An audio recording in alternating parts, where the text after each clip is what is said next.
School class room stories.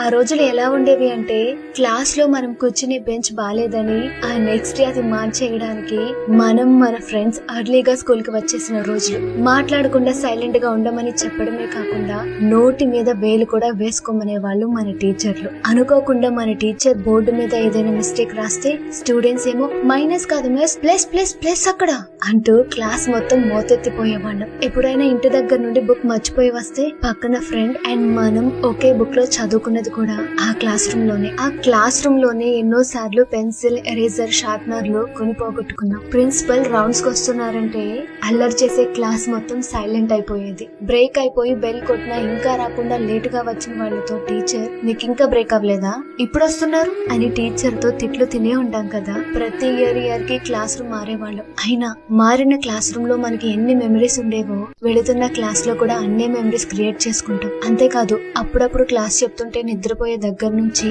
ఆ class అయిపోయాక అమ్మయ్య అనుకున్నది కూడా ఇక్కడేగా. తీసుకున్న పనిష్మెంట్స్ నుంచి టీచర్ ఆడించిన సిట్ అండ్ స్టాండ్ వరకు మన క్లాస్ రూమ్ మనకి లైఫ్ అంతా గుర్తుండిపోయే మెమరీస్ ఇచ్చింది కదా. మరి మీకు కూడా మీ స్కూల్ క్లాస్ రూమ్ స్టోరీస్ గుర్తున్నాయా?